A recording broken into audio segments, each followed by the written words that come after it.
Welcome back to Letters of Intent, the podcast for deal makers and risk takers. I am Pankaj, managing partner here at Carbon Law Group, where we help founders and funders navigate the legal side of entrepreneurship and innovation. And I'm Sahil, Chaudry, corporate attorney for Carbon Law Group. On this show, we unpack real stories behind high-stakes decisions, from funding to formation, brand protection to enforcement, with the people actually doing the deals. So today we have a special guest. We're talking about something that every founder needs to master, but few actually understand the nuances.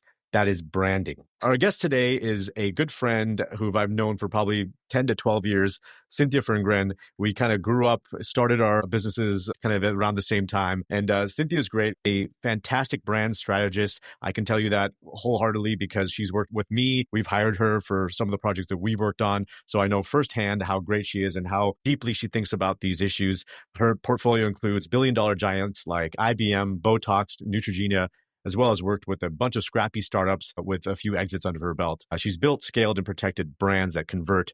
And we're so lucky to have her here with us on this show. Cynthia, so great to see you. Hi, guys. It's so great to be here. So, Cynthia, we've known each other for a while and been nice that our paths have crossed several times over the years here in LA. But I've always been fascinated by your journey into kind of entrepreneurship.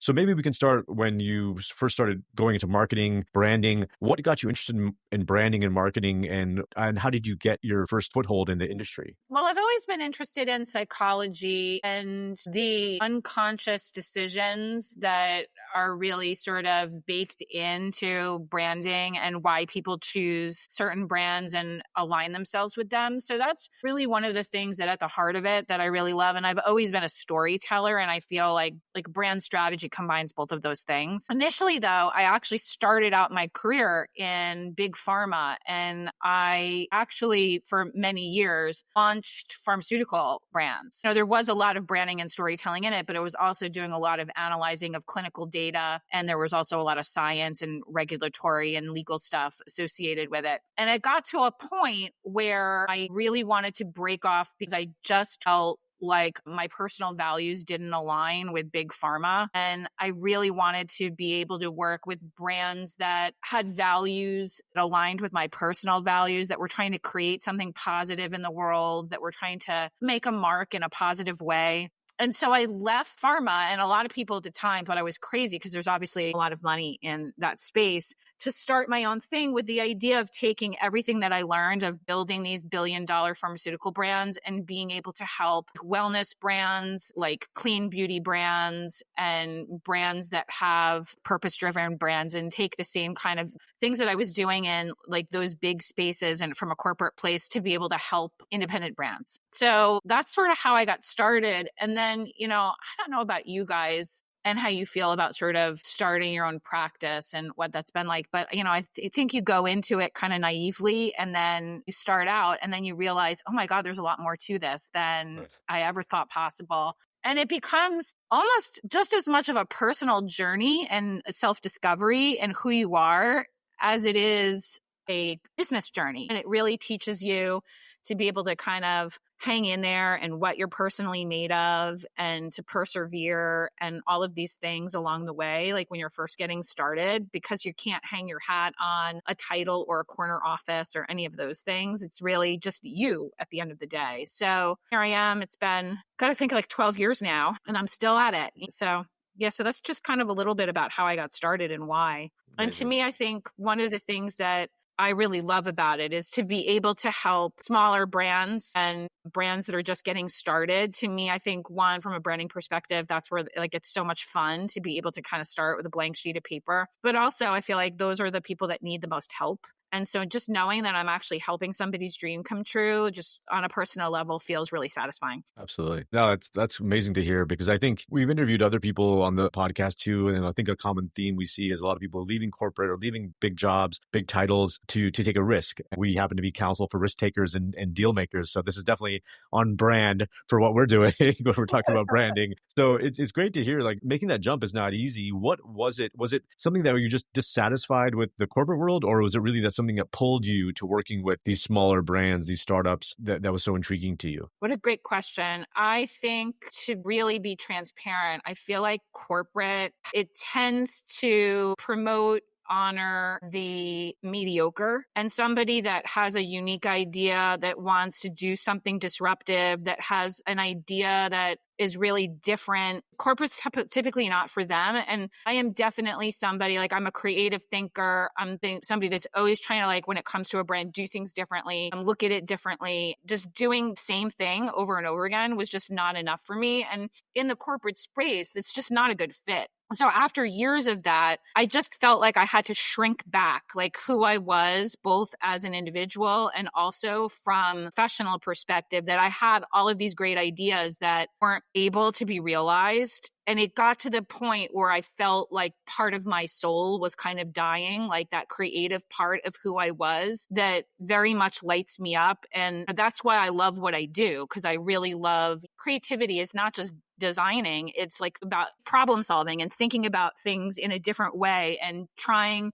a unique solution to different problems. So, whether you're a lawyer or a finance person, like everybody's creative in a different way or has the ability to be. But in the corporate space, I found that they just wanted everybody to kind of just like go with the program and they wanted to just like keep doing the same thing and never move the needle at all. And that just really was something that was really bothering me. And I got to a point where there's something I read once and it said, like, when the longing is greater than the fear, you have to do it. And I kind of got to the point where the desire to do more and to be creative and to take the risk was greater than the fear I felt of not trying.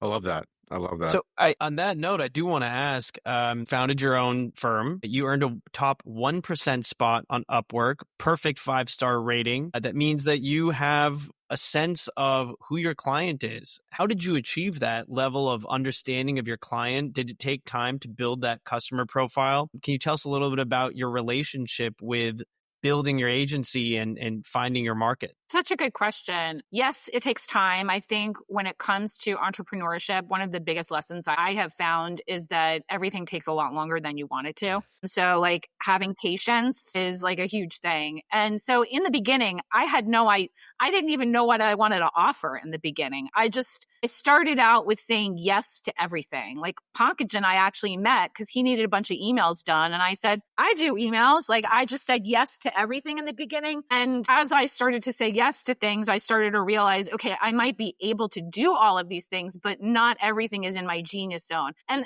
I think learning about what your genius zone is and who your ideal target is, you find that through doing, not through putting an avatar together, not through like sitting there and trying to figure it out like in your brain. It's through the act of movement and doing. And so I started by just saying yes to everybody. And then the more projects I work on, then the more you start to realize what is a good fit and what's not. And then what I have found to be like the most helpful thing is to try to put like SOPs and together to help protect myself, to find the right client and to be able to make sure it's the right fit before I get into a relationship with somebody. So some of that is going through a deep discovery process. And for me, it's not necessarily like, oh, the business has to have a certain amount of money. It has to be in this kind of field. Like I don't have those kind of things that I look at. To me, it's more of a personality fit. Are they going to be somebody that truly wants an expert to be able to guide them in this area? Because there's definitely those people that say they want help and then they think they know better than you. And I think no matter what field you're in, everybody has worked with those kinds of people.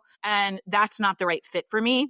Like, I don't want to be what I call like monkey hands. Like I'm an expert in my field and I want to be respected and treated that way. So for me, it's just about making sure it's the right personality fit, because I always am somebody that's going to respect my clients and respect the people I work with. And I want the same, whether it comes to my time, whether it comes to the way that we're interacting and talking and giving feedback.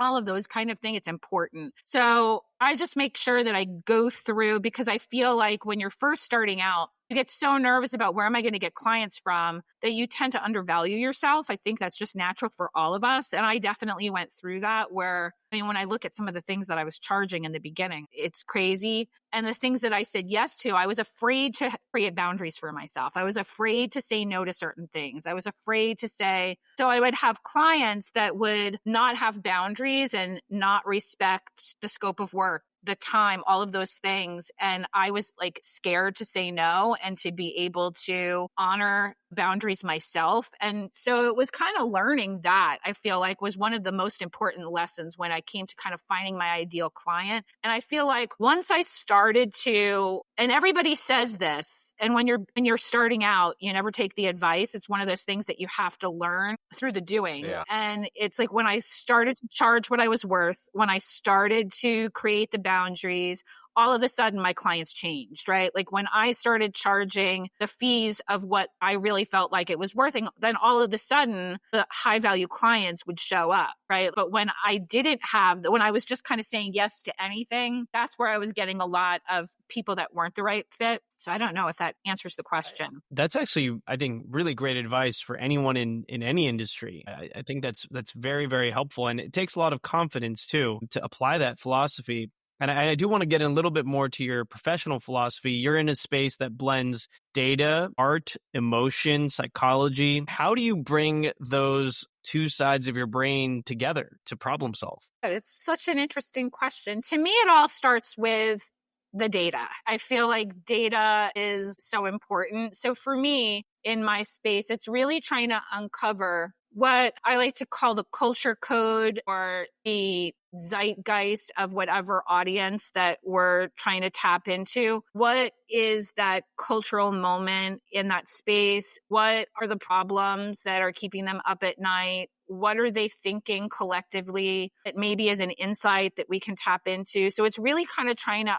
tap into more unconscious, hidden kind of truths that are not as obvious. Because, everybody sort of will do like demographics, and a lot of people will do an avatar where you'll kind of sit there and you'll like create a ideal customer profile where you'll make up a bunch of stuff.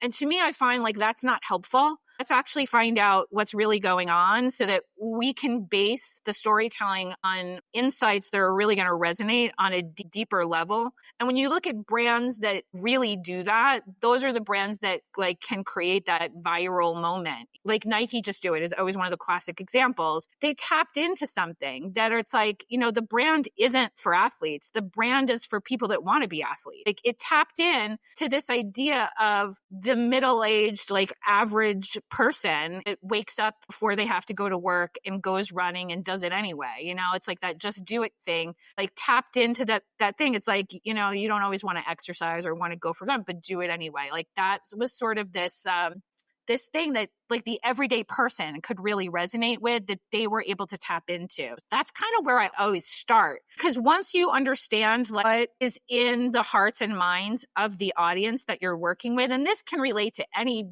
business, not just branding, then the rest of it is easy. Then like the storytelling part becomes a lot easier. I think a lot of people start with branding is just trying to come up with something cool looking. And that's not what branding is. Branding is, I think it was actually Jeff Bezos that says like branding is what customers say when you're not in the room. So it's like really being able to like tap into connecting with the audience so that they look at your brand and they think, okay, they get me. I either want to be part of their community and what they're building, or I am part of that. Like they see me.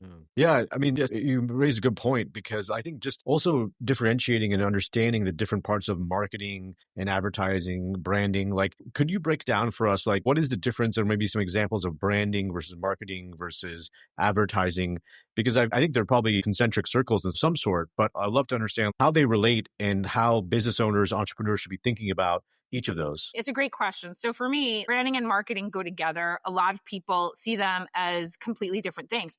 A lot of people will actually hire completely different people to do those things. And what happens is that you end up with a brand that is completely disconnected, because the branding is the storytelling part of your brand. It's the why and it's the how. Why you do what you do and how you do it and what the story is behind what you do. And then the marketing is how you get that story out to people. Marketing is simply just platforms and the execution of those stories. So a lot of people will look at marketing as different, but if you don't have synergy between the brand story that you've created and how you're telling that story and how you're bringing your value proposition to life in a way that really connects with your audience, and you're not bridging that over to your marketing efforts so that there's a through line with all of that things, then you end up with a bunch of ads from like a growth hacker or somebody that uses like fancy terminology to make themselves seem like they don't know what they're doing. You end up with a bunch of ads that don't tell a story. And I mean, I see that over and over and over and over again, because a lot of people use digital marketing, and this is space, but this is like anything. They'll throw out lots of fancy terminology and stuff to make it sound like it's super complicated. But whether you're talking about social media, or you're talking about digital ads, or you're talking about a print ad, or you're talking about a television commercial, it's storytelling at the end of the day. Like, the vehicle in terms of the advertisement is just the vessel in which it's like the story is being held. So I feel like it's very important to make sure that those things connect. And whether you're working with different people or the same person, making sure that you're looking at what, like, doing those things with a continuity in mind, so that you can make sure that your brand story is being carried through all of the things, and that you don't end up with different messaging and different stories and a different look and feel for every single platform that you're on. Yeah. No, so true. So true. It's so interesting. Yeah. Because I feel like there's a lot of people that just confuse the two. And I love how you've, focused really on the story, because that's really what I think, marketing, advertising, branding is. You're right. What's that story?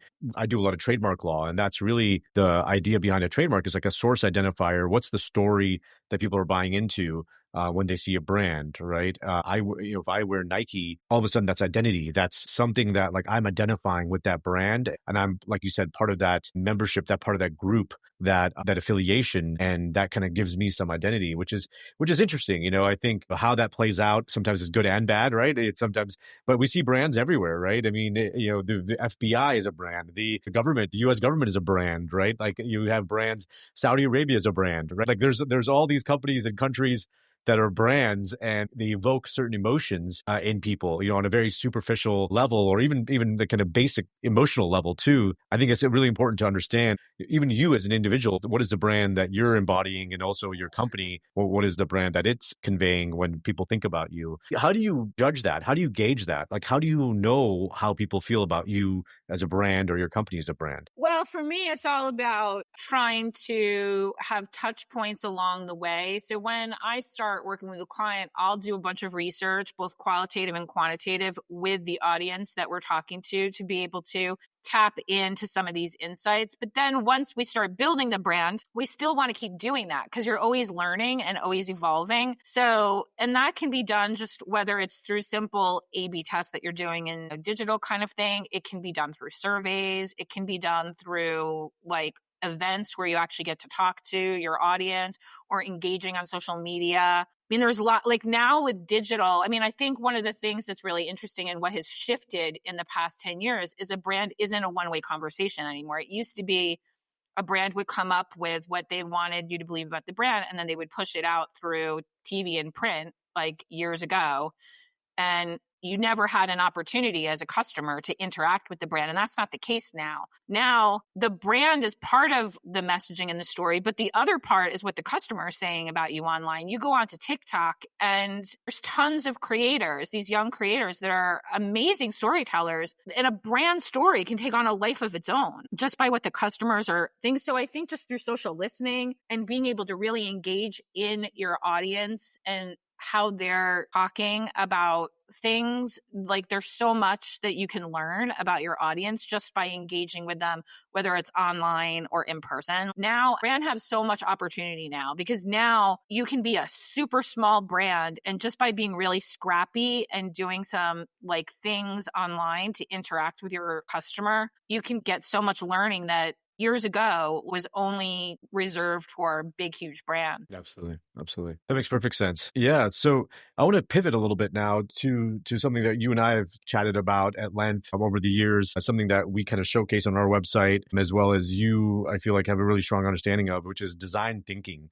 It was a buzzword, I feel, a few years back, but now I think it's still relevant today as ever. Can you tell us a little bit more about, like, what is design thinking, and why is it important in the context of building a business, building a brand, and just how you even think about it in your own work? So design thinking is a process that that is used to be able to put some like order and steps to, well, in my case, like I'll use it both in a tech building space as well as like the branding and creative space. And it initially was a process that was, I think it was actually developed by NASA, actually, if I'm not mistaken. And it's a process that they used when they were building things. And then it ended up, being a buzzword like a few years back. But I use it a lot of times in developing brands, developing products, developing websites. Actually, like one of my clients was just J&J. We use that process quite a bit when it comes to building brand architecture. The value of it is that you're able to like carve out steps, but it's about iteration,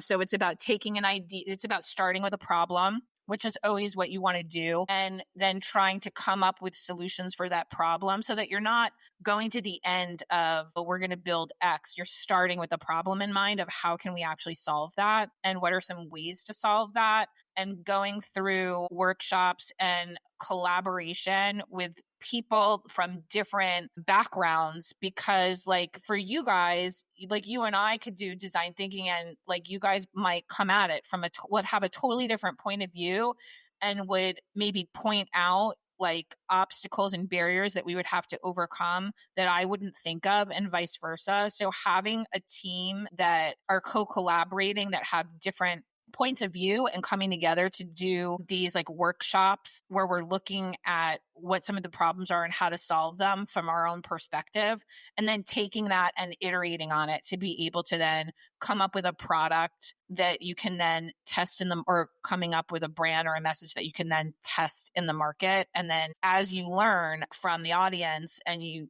can continue to pivot. And it's about iterating and iterating. And, the idea of kind of taking this idea of like, you're never really done. You're always trying to evolve it. Right. Absolutely. Very interesting. I think, we've used it kind of the same way that you've just explained in our firm, is like, looking at problems that clients are facing with contracts, with doing deals, like M&A transactions, and starting with the problem in mind and saying, okay, well, how do we focus on this? How do we, iterate even with the deals, with the terms to get them to the right place? I love that. Also, when we talk about branding, we mentioned we do a lot of trademark work. You mentioned that like some clients sometimes skip this important step of also the legal side of clearing a brand. Tell us a little bit more about like what you see on your side in terms of the importance of trademark clearance when thinking about a brand. Yeah, to me, time and time again, I feel like, especially with startups at early stages, because capital typically is scarce. So they're trying to do things on the cheap a lot of times, which I get. But your brand is going to be something that is going to live on forever. And so a lot of times they'll either invest in something like a Fiverr or an Upwork with somebody that comes up with a brand name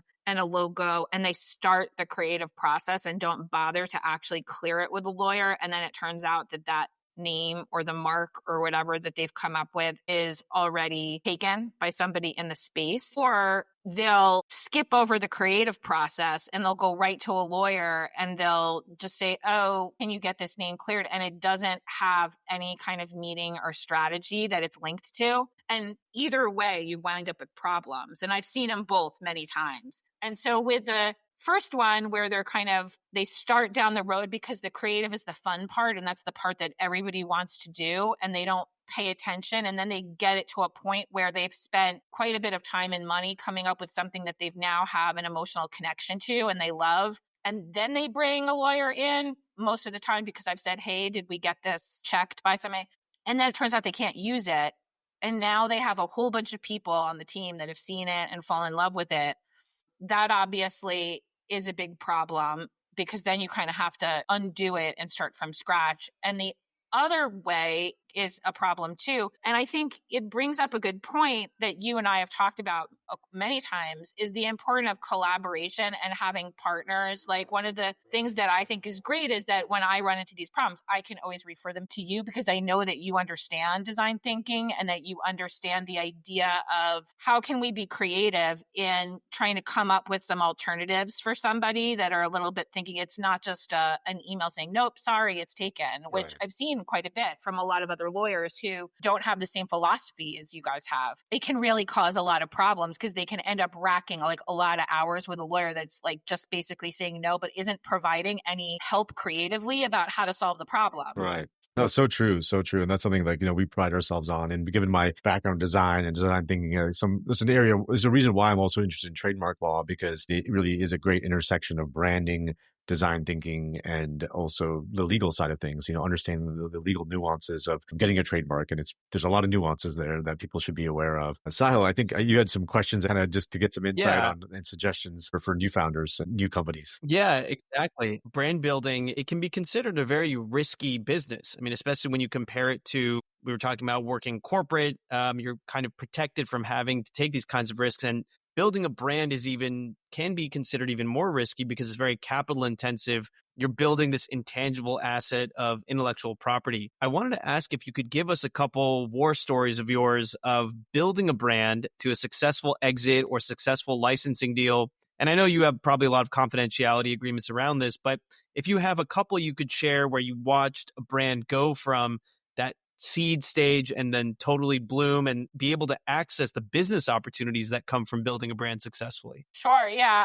One of the ones that I can tell you about, it's a company called Daily Greatness. And it was a company out of Australia that I worked with. And they had these really cool planners that were written planners, like notebook form. And it was kind of like a life coach and a calendar had a baby. Like that was sort of the concept. And it would take you through a lot of business coaching and personal coaching. There's ones for different areas of your life, and you would go through these different exercises, and it would have different check-ins, like 90-day check-ins on how you're accomplishing the goal. It was a really, really cool concept. And she didn't have branding around it. So we went through this whole process that we've been kind of talking about with her, and we came up with this campaign of Unleash Your Inner Warrior was like the theme.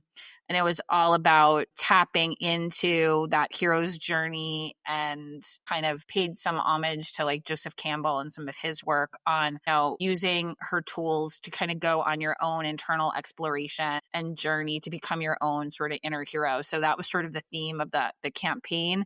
But in addition, as we went through this process, we did a lot of research with her existing customers to find that there was definitely a couple of opportunities she was missing out on. One was having a digital format, obviously, like in this day and age. So she developed that used the same philosophy, but now people like who were more digitally based would have a digital option. And the other thing that she was missing out on was using it from a B2B perspective, where she would be able to go into corporations who were doing sales training, leadership coaching, all this kind of thing. And to be able to have, like, one of the things we were able to really look at was that in a corporate perspective, when a review is done, like it's like arbitrary. There's like some like review process where some middle managers giving you a bunch of stuff, like things that you need to work on, but it's never really clear. Well, what if we could take her book and then redesign it a little bit for the corporate so that it could be something where when you do your review that the manager is actually giving you some goals, and then you could use the book to be able to track how you are accomplishing those goals. And then you could do check-ins during the year so that it became something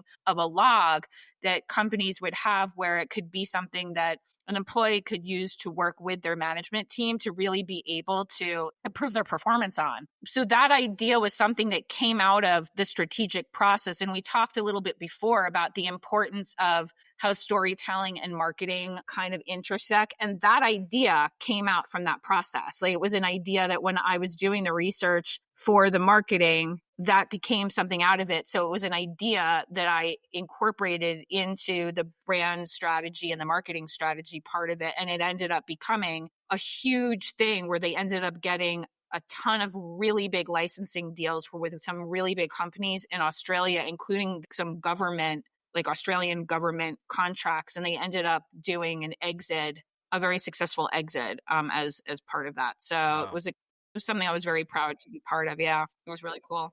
Are there any pressures that come from when you're working with founders and there's a trade-off between short-term wins and long-term brand strategy? And how do you have those conversations to enforce or reinforce the necessity of, for example, investing in brand versus, for example, sometimes a CPG product might they might be able to get an easier win, a retailer that's large and can place big volume, but it might come at the expense of branding. And so are there examples like that where you have to encourage the founder to make a long-term choice? Or how do you normally advise clients when they're in that type of position of choosing sort of the short-term capital win versus the long-term brand play? It's a really good question. I've come across this a couple of times in my career. So like when it comes to big box retailers, like a lot of times in the beginning, I've had clients where like, I mean, I don't want to say any names or anything, but like a lot of these retailers will take 60% of the net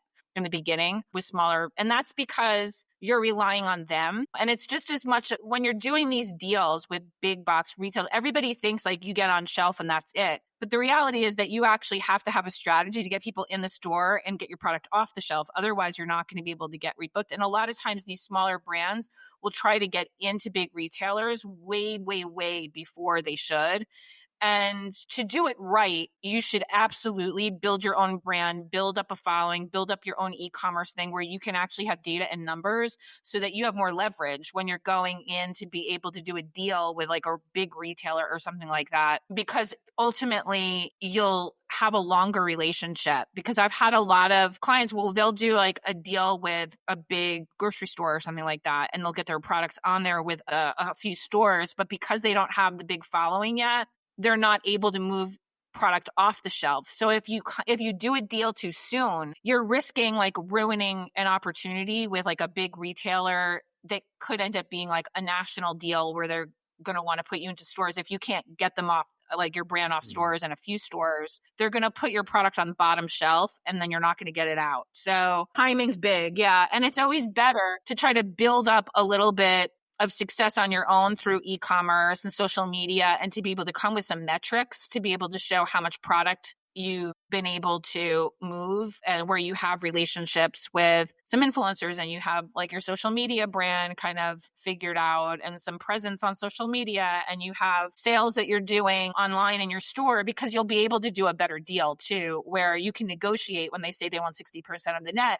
You could show them your metrics and then you can say, okay, well, actually, let's make a deal, whereas when you don't have that, you're kind of at their mercy. Yeah. Interesting. Yeah. Those numbers are fascinating. I didn't know some of those industry numbers. So that's interesting that, the margins that they're getting. So Cynthia, this has been super fascinating. I'm sure we could talk for another hour or two about, everything you've done and all the interesting clients and war stories. Do you have any suggestions for new entrepreneurs starting their companies, especially in this day and age where AI is such so prevalent, disrupting a lot of our industries and a lot of what we do? What are your suggestions to new entrepreneurs, new businesses just getting started and building today? AI is great, and I think it's a great tool, but that's what it is. It's a tool. And ultimately, when you're building a business, what really makes one brand more successful than another is the human connection. Ultimately, that's what it's about. And AI is only going to be as smart as what you put into it. So I think it's really important to be able to have a team that can really help set you up for success in the beginning stages, because, it's easy to do things like with AI and some of these tools to be able to cut corners. But the fact of the matter is, like, customers are really savvy and they can really tell when something isn't done with the human connection in mind. So I would say that it's important to get the right team and to invest in your strategy and in your team up front, and making sure that you have a sound strategy, that it's legally sound as well as strategically sound. And that'll be like a really good building block to build from as you grow, because it's kind of like building the foundation of a house, and it's only going to be as strong as that initial foundation. That's great advice. Getting experts involved who know the industry, who know how to navigate, the human element is super important. I feel like a lot of people today think they're experts because they have ChatGPT, even before it was Google, and people would Google things and tell you they know, seem like they know more than you. But the reality is, there's something to be said about experience, and it's so great having your experience and your expertise on the podcast today. I think it was super helpful to hear your insights about branding and how to build a strong brand. And just for our listeners out there, how do people find you if they want to get in touch. Thank you. Yeah, they can email me at Cynthia@BrandSoulAgency, and it's SOL, like the sun. And my website's brandsoulagency.com. Okay, wonderful. So thank you so much, Cynthia, again, for your time and expertise and friendship over the years. It's been really great. And I look forward to doing many, many things in the future as the world changes. But branding, people will continue to need branding and good branding. And I hope you guys reach out to Cynthia if you do need help and guidance. I am Pankaj Raval with Carbon Law Group, and this is Letters of Intent. Thank you, Sahil, as well as my co-host, and have a wonderful day to everyone, and looking forward to seeing you guys build the businesses of your dreams. Thanks, guys. Thank you. Thank you.